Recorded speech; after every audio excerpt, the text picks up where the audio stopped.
જનતા માંગે ચોખ્ખું પાણી, જનતા માંગે ચોખ્ખું. આ નકરું ખરાબ પાણી આવે છે, કાળું કાળું પાણી આવે છે, ઈયળો નીકળે છે.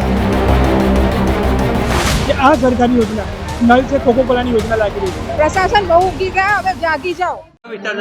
આ ખરાવાડ છે, નાની ખરાવાડ છે, પાણી ગંદુ આવે છે. નાના છોકરા જમાડે પાણી કઈથી પીવડાવવાનું અમારે? કેટલા સમયથી આવું તકલીફ છે? આ 2 મહિનાથી એવું આવે છે પાણી. છોકરાઓ બીમાર થઈ જાય, અમારા સ્કૂલે જતા બીમાર થઈ જાય છે, જતા નહીં સ્કૂલે. આ નાની ખારા વિસ્તાર છે, આમાં બહુ જ ગંદુ પાણી આવે છે, પીવાય લાયક એવું પાણી આવતું નથી, નકરું ગટરનું પાણી આવે છે સાહેબ. અમને આજે 2 મહિનાથી એવું છે, પાણી આવે છે.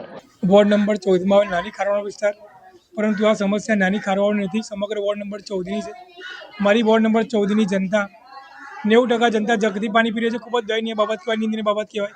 આઝાદીના આટલા વર્ષો પછી પણ જો આપણે જનતાને પીવાનું શુદ્ધ પાણી ના આપી શકતા હોય ને, તો આ ભ્રષ્ટ શાસકોએ ડૂબી મરવું જોઈએ, પોતાના હોદ્દા પરથી સ્વયંભૂ રાજીનામું આપી દેવું જોઈએ.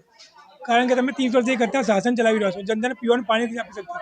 આપણે સવાર ઉઠીએ ને પહેલાં આપણે પીવાનું શુદ્ધ પાણી જોઈએ, એ પણ નથી આપી શકતા. અરે સવારે જ્યારે વિસ્તારમાં આવ્યો ત્યારે કેટલા લોકો એમ કીધું કે અમારા ઘરે મહેમાન આવે ને મહેમાન આપવા એક ગ્લાસ પાણી પણ નથી, બહુ કાળું પાણી છે. જનતાને કાળા પાણી લોકો સજા આપી રહ્યા છે.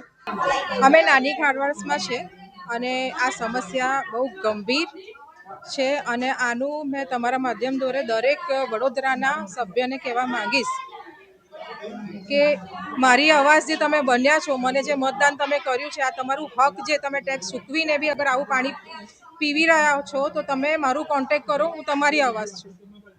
ઘેર ઘેર જવું પડશે તો આ દીપા શ્રીવાસ્તવ જશે અને જેટલા બી ઓફિસરોના ટેબલ પર પણ આ પાણી મૂકવું પડશે તો મૂકીશું અને સત્યાગ્રહ કરવું પડશે તો પણ કરીશું, પણ આપણા વડોદરાની જનતાને સ્વસ્થ પાણી તો પીવડાવીશું.